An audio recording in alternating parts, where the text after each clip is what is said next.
The room was loud the way these rooms always are before a big fight. Cameras clicking, reporters shouting questions, promoters moving through the crowd, shaking hands and making promises. Lights hot and bright pointed at the stage where two men would soon stand face to face and pretend to be civil while everyone in the room waited for them to break character and give them the moment they really came for. The moment when words stopped working and bodies took over. This was the final press conference before the rematch. Mike Tyson versus Evander Holyfield. June 1997, Las Vegas. Their first fight had been 8 months earlier, and Holyfield had won by TKO in the 11th round, had stopped Tyson, had proven that the aura of invincibility Tyson carried with him into every ring could be broken.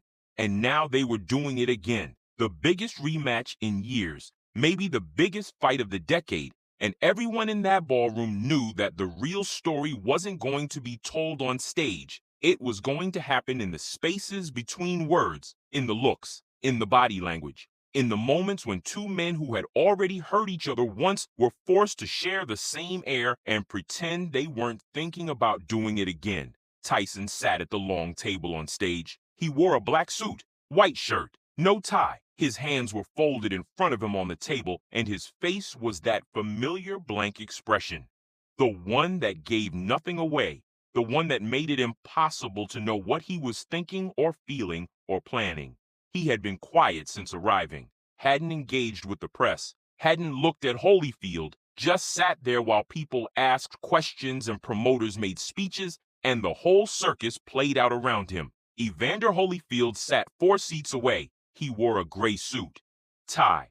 His posture was upright, confident, the posture of a man who had already proven he could beat the person sitting next to him and didn't need to prove it again with words. He answered questions politely, talked about his training, his preparation, his respect for Tyson's power, all the things champions say before fights, measured, professional, giving the press what they needed without giving away anything real. Between them sat the promoters, the moderators, the people whose job was to keep this thing controlled, to make sure it stayed a press conference and didn't become something else. They had done this before, had managed other fighters, other rivalries, and they knew the signs, knew when tension was building, knew when to step in and redirect, knew when to end things before they got out of hand. But this felt different. There was something in the air that wasn't quite like other press conferences, a heaviness, a sense that everyone in the room was waiting for something specific to happen, and that thing, whatever it was, felt inevitable. Not a question of if, just when. The moderator was taking questions from the press. A reporter stood up in the third row, asked Holyfield about the first fight, about the moment in the 11th round when the referee stopped it. "Did you know you had him? Did you feel him break?" Holyfield smiled, a small, knowing smile. "I felt him realize I wasn't going to quit, that I could take his best shots and keep coming. Once a fighter realizes that about his opponent, the fight changes. And yeah, I felt it change."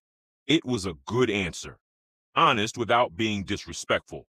Acknowledging Tyson's power, but also his own resilience. The kind of answer that would make a good quote in tomorrow's papers. The reporter sat down. The moderator pointed to another raised hand. But before the next question could be asked, Holyfield kept talking. He turned slightly in his chair, not fully toward Tyson, just enough that the angle of his body suggested he was addressing him more than the room. "Mike's a great fighter, one of the best ever, but I beat him once, and I'll beat him again, because I'm not afraid of him, and he knows it." The room went quieter. Not silent, but quieter, because that last part, "he knows it," that wasn't for the press. That was for Tyson, direct, personal. The kind of thing fighters say to each other when they're trying to establish dominance before the actual fight begins. Tyson didn't react, didn't change his expression, didn't move. Just sat there with his hands folded on the table and his eyes staring at nothing in particular. The moderator, sensing the shift, tried to redirect, started to introduce the next question, but Tyson moved, not fast, not dramatically. He just pushed his chair back, The sound of it scraping against the floor cut through the noise in the room, and people stopped talking, stopped moving, because everyone knew what that sound meant. It meant something was about to happen. Tyson stood up, slowly, no rush, no urgency, just stood. And the moment he was on his feet, the energy in the entire ballroom changed. Cameras swung toward him. Security guards stationed around the room shifted their weight. The promoters sitting at the table turned to look. And Holyfield, who had been leaning back in his chair with that confident smile, straightened up. Tyson didn't say anything, didn't shout, didn't make a threat. He just started walking down the length of the table, past the empty chairs, past the promoters who were starting to stand, past the microphones and the water bottles and the name placards, walking toward Holyfield, slowly, deliberately, his face still blank, his hands still at his sides, no aggression in his movement, just purpose. 4 steps. That's how far he got before people started reacting. The moderator stood up and raised his hands. Mike, come on. Let's keep this professional. His voice was trying to stay calm, but there was an edge to it now, an awareness that this could spiral very quickly. Tyson didn't stop, didn't acknowledge him, just kept walking. 5 steps, 6. He was halfway down the table now, and Holyfield was watching him come. Holyfield stood too, not backing away, not retreating, but standing, getting ready. His body language was defensive but controlled, the stance of someone who had been in enough fights to know when one was about to start.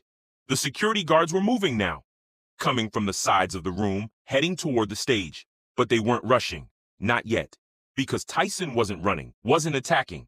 He was just walking, and until he did something overtly aggressive, they couldn't really justify grabbing him. So they moved closer, got into position, waited. Tyson took another step. 7. He was 3 seats away from Holyfield now, close enough that the space between them felt charged, close enough that everyone in the room could see what was happening. Not a fight, not yet, but an invasion. Tyson was closing distance, taking space, making Holyfield exist in his proximity. And there was something about the way he was doing it, silent, unhurried, deliberate, that was more unsettling than if he had just charged across the stage throwing punches. Because this was controlled. This was Tyson choosing to move closer, choosing to impose himself. And that choice, that deliberate decision to invade Holyfield's space without saying a word, communicated something that shouting never could. It said, I don't need to threaten you. I don't need to tell you what I'm going to do. I just need you to feel me getting closer and think about what that means. Holyfield's trainer was standing behind him now. Don Turner, a veteran, someone who had been in boxing for decades and had seen every kind of pre-fight posturing. He had been watching Tyson walk down the table, and his face had gone from calm to alert, not panicked, but aware. And when Tyson took that 7th step, when he got within 2 seats of Holyfield, Turner moved. He didn't grab Holyfield, didn't pull him back dramatically. He just stepped to the side and put his hand on Holyfield's shoulder, firm, grounding. And he leaned in and said something quiet that only Holyfield could hear. Holyfield's eyes stayed on Tyson, but his body, which had been tensing, preparing, relaxed slightly, just enough. Just a small acknowledgement that his trainer was right, that engaging now here in this room wasn't the play. Turner stepped in front of Holyfield, not aggressively, not confrontationally, just positioned himself between his fighter and Tyson, creating a barrier, a professional boundary. His face was calm. His hands were open at his sides. He looked at Tyson, not challenging, just present. And he said, quiet enough that the microphones wouldn't pick it up, not here, Mike. You'll get your chance. Tyson stopped. He was 1 seat away now, close enough to reach out and touch Holyfield if he wanted to, close enough that Holyfield could smell his cologne, could see the texture of his suit, could feel the weight of his presence in a way that made every instinct in a fighter's body activate. But Tyson didn't reach out, didn't make contact. He just stood there, looking at Holyfield, and Holyfield looked back. And for 5 seconds, maybe 6, the entire ballroom was silent. Not the kind of silence that comes from people being quiet, the kind that comes from people holding their breath, waiting to see what happens next. Tyson's expression didn't change. His face was still blank, but his eyes weren't. His eyes were focused, locked on Holyfield with an intensity that made it clear this wasn't about the press conference. This wasn't about the cameras or the reporters or the promotional event. This was about the two of them, about what was going to happen in 3 weeks when they stepped into the ring, about the fact that Holyfield had said he wasn't afraid, and Tyson, without saying a single word, was testing that claim. "Are you sure?" his presence asked. "Are you really not afraid? Because I'm standing right here, and you can feel what I am, and if you're not afraid now, you should be." Holyfield didn't blink, didn't step back, didn't give Tyson anything, but his breathing had changed, shallow, controlled. The breathing of someone managing their nervous system, someone keeping themselves calm through conscious effort rather than natural ease. Turner stayed where he was, between them, a human buffer. He didn't push Tyson, didn't tell him to leave, just stood there, patient, professional, waiting for Tyson to make the choice about what happened next. And after those 5 or 6 seconds of silence, Tyson made his choice. He stepped back, just one step, creating a small amount of space, and then he turned, walked back down the length of the table, slowly, the same deliberate pace he had used to approach. And when he reached his seat, he sat down, folded his hands on the table, and went back to staring at nothing. The room exhaled. People started talking again. Cameras kept flashing. The moderator, visibly shaken but trying to maintain composure, started talking about keeping things professional and respecting the format. The security guards, who had been converging on the stage, stopped and repositioned themselves back along the walls. And Holyfield, after a moment, sat back down too. Turner's hand stayed on his shoulder for a few more seconds, then lifted. Turner walked back to his position behind the table, and the press conference continued. More questions, more answers, more of the usual promotional theater. But everyone in that room knew what had just happened, knew that Tyson had just done something more effective than any threat or insult or trash talk could have accomplished. He had shown Holyfield and everyone watching that he didn't need words, didn't need volume, didn't need to shout or posture or make himself seem bigger. All he needed to do was move closer, invade space, make his presence felt in a way that activated every survival instinct in another fighter's body, and then stop. And let that feeling linger. Let it settle in. Let Holyfield go home that night and lie in bed and remember what it felt like to have Mike Tyson standing 1 seat away, silent, controlled, patient. That memory, that physical feeling of proximity to something dangerous would do more psychological damage than any words could, because words can be dismissed, rationalized, forgotten, but the feeling of someone dangerous standing too close, that stays with you, that lives in your body. And every time you think about the fight, every time you visualize what's going to happen, that feeling comes back. And you have to manage it, have to convince yourself it doesn't mean anything. But it does mean something. It means that Mike Tyson, without raising his voice, without making a single threat, had just reminded Evander Holyfield of something fundamental, that in 3 weeks they were going to be in a ring together. And there would be no trainer to step between them, no security, no moderator, just the two of them. And all that silence, all that controlled proximity, all that deliberate invasion of space would be replaced with violence.